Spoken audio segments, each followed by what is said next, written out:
I know for me, my capacity to cope with irritating people is getting smaller and smaller. Yeah, I drove through Pretoria yesterday. I had some things that I needed to go through there, and the drivers and the queues. And when it's Saturday morning in Pretoria and it's these long queues and people take ages to pull off from the and I realized, it's that time of year. And you say to people,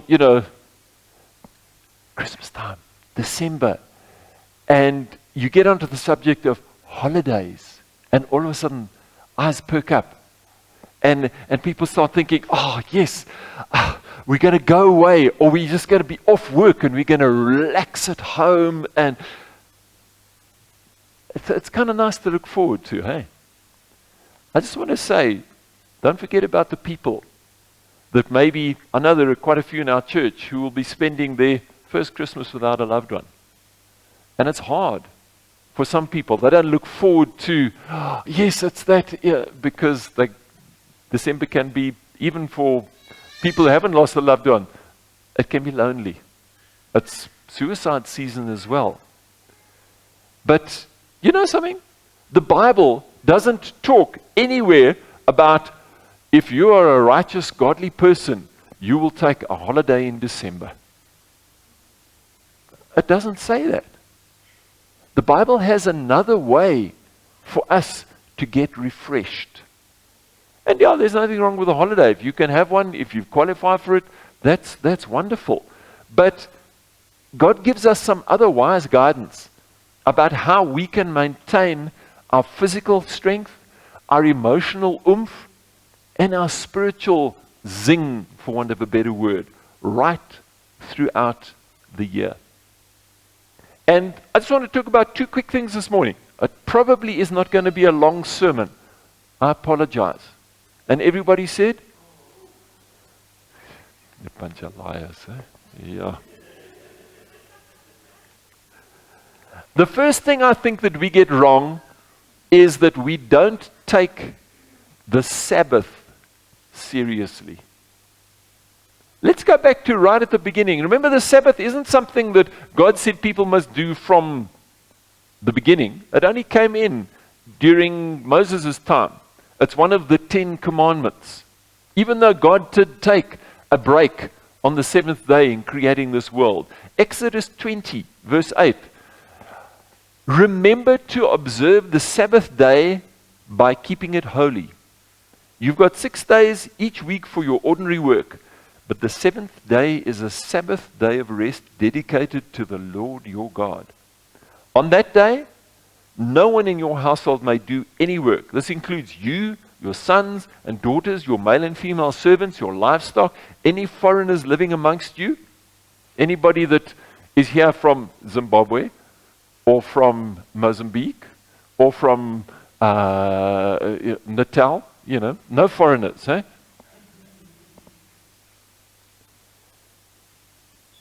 For in 6 days the Lord made the heavens, the earth, the sea, and everything in them. But on the seventh day he rested. That's why the Lord blessed the Sabbath day and set it apart as holy. God commanded the Israelites to take off 1 day a week, not to work 7 out of 7. And it was for them to take a time off, to rest, focus on their families. He said everybody takes a break. And to focus on Him. Interesting, that's the only one of the 10 commandments that is not repeated in the New Testament. All the other 9 are repeated and Jesus adds to them. And He makes them, He gets to the heart of things and says, it says, you shall not steal. Even if you are jealous of somebody's new something, it's the same as stealing. But the Sabbath was not something that is ever repeated in the New Testament. We are actually told in the New Testament what day of the week it is not actually that important. But the important thing is that we still spend 1 day a week refreshing ourselves regularly. Otherwise, there will be consequences. I've picked this up a few times. There's a very interesting and very sad word that the Japanese coined in about the 1970s. It's called karoshi. The word karoshi means working yourself to death. I was reminded a few weeks ago, there was somebody that died from karoshi, and they wrote about it on one of the news stations or one of the news sites. That this guy, this guy had taken somewhere between 0 and 2 days off a year. That's it. They're allocated 20 days plus minus, but they're not given sick leave or anything like that. This guy had, and there's such pressure in Japan to work 7 days a week, 7 days a week, 7 days a week, 7 days a week, because everybody else is doing and the bosses are doing. If you want to get promoted, and it's actually led to karoshi, where people just keel over and die from overwork.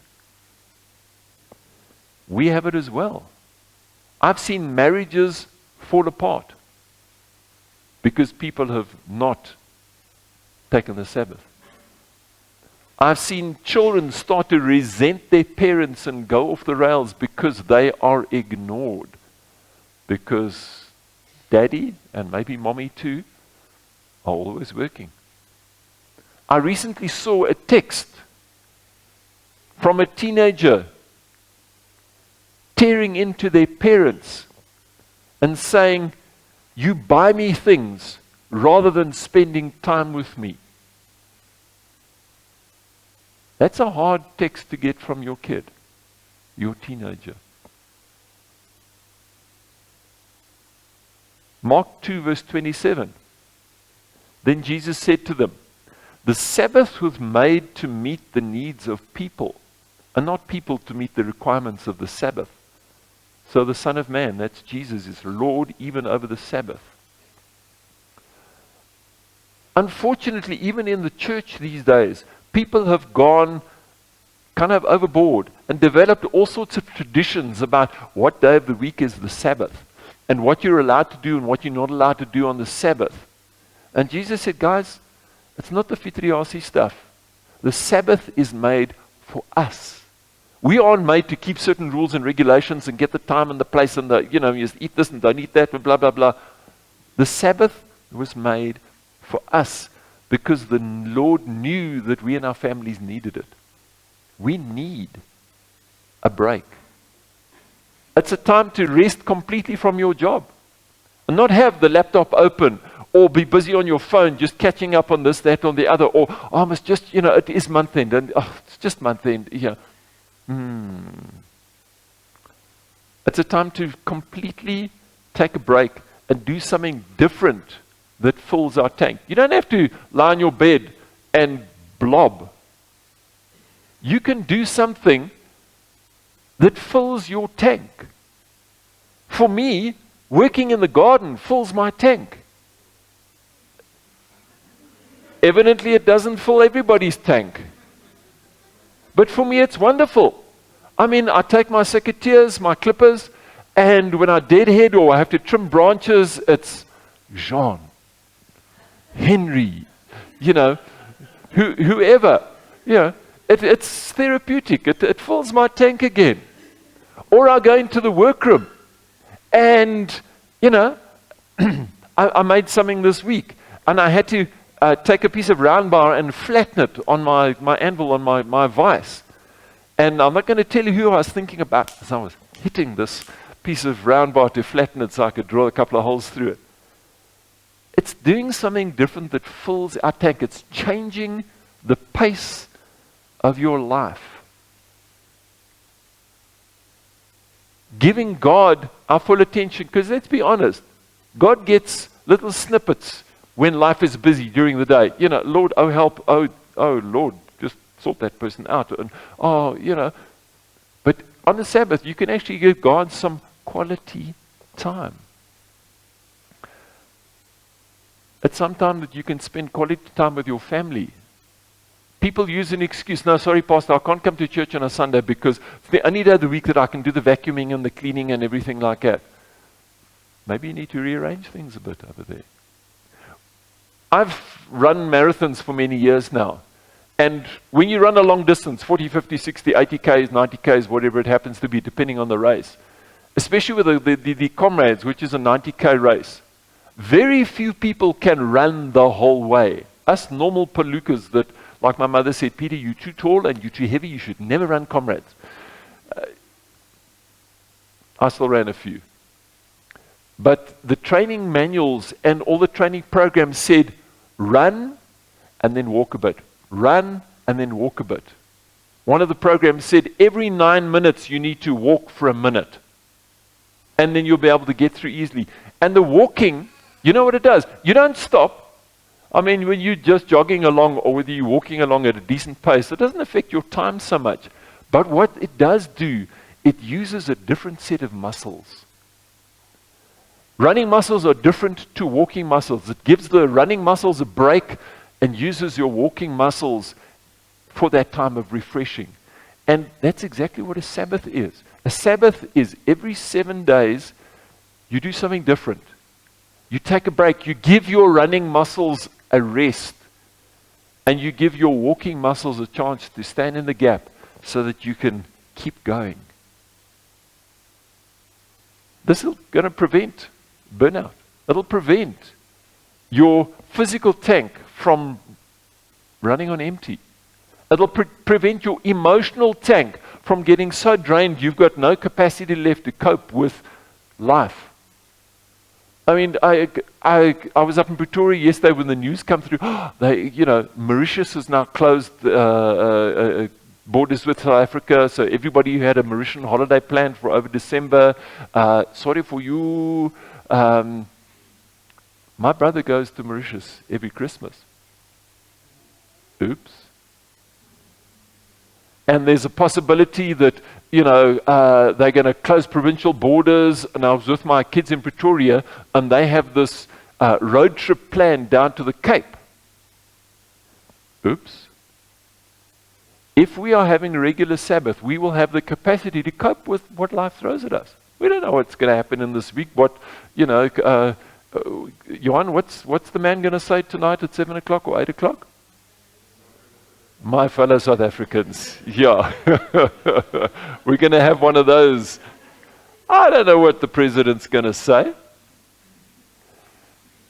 But if I'm walking close to the Lord, if I'm refreshed, bring it on. We've been through worse. We'll get through it. We never, oh, darn, the rugby's been, postponed or cancelled. Really? Thank you so much for all that lovely groceries over there. That's important. Sport or a holiday is a lot less important. Me going away I was planning on going to see my brother in Durban in January, but he's already cancelled coming up for our family funeral next week because COVID, and they don't want to get the new variant that's in Gauteng and all the rest of it. I have to probably cancel going to see my brother.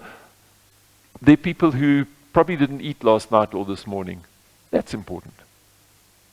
That's serious. A holiday, just have a Sabbath. Hey? What else can we do? Isaiah 40, verse 29 says this. He, the Lord, gives power to the weak, and to those who have no might, he increases strength. Even the youths shall faint and be weary, and the young men shall utterly fall. But those who wait on the Lord shall renew their strength. They'll mount up with wings like eagles. They'll run and not be weary. They'll walk and not faint. When was the last time that you focused so intently on the Lord that nothing else mattered? When last were you able to focus so on the Lord that you blocked out all the wada about this and that? When there was the last time that you sat and read or listened to, if you're not a reader, a whole chapter of the Bible and just allowed it to wash over your soul? When last did you actually listen to a worship song and not just enjoy the beat, but actually listen to the words. And if you know the words, sing them along and sing them to the Lord. When was the last time you actually, in spite of your age, kneeled next to your bed or next to a chair and spent even 5 minutes completely silent, listening for God's whisper? There's refreshing in God's presence. There is refreshing and newness and life in God's presence. That's where we get inspired. That's where we get encouraged. That's where we suddenly realize this stuff is not that important. There are other things that are far, far more important. That's where we get healed. I've, over the last 3 years, as I can't say bachelor anymore, darn, I'm a widower, where I have found just life, new hope. I've been encouraged. I've been healed. If we take time every single week, I'm hesitant to say if we religiously observe the Sabbath, doesn't matter what day. For me, I can't take a Sunday off. Either I know the early church used to gather on the first day of the week, which is the Sunday. Oh, I work on a Sunday. Monday is my Sabbath. You fit it in, you know. The Sabbath was made for us. We don't have to fit in with a specific day of the week. Find the one that works for you. But use it. And use it for what God meant it to be. Refreshing, family, and holy, focused on the Lord. If you do this, if you change the pace of your life so that you take that break on a regular basis, then you'll be able to successfully finish the marathon of life. Take the every 7 days thing, like in the marathon when I ran Comrades, every 9 minutes, you know, beep or whatever, then you walk for your 60 seconds. Then you're going to finish the marathon of your life with your health intact, with what's left of your mind intact, and with your spirit strong. I think back to a few years ago. I don't remember the man's name. Maybe Simeon will remember the man's name. But the guy who won, and he's got the down record at the moment in the Comrades. He broke the record with about 5 minutes, which is amazing. And he crossed the finish line, and he fell on his face. Thinking of lunch already, eh? He fell on his face, and he did 10 push-ups. At the finish of the Comrades, having just broken the record. I wanted to slap him.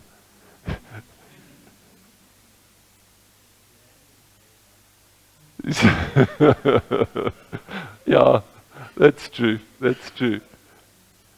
But he finished strong. I want to finish life strong, so that when I break that finish tape, I can fall on my face and go,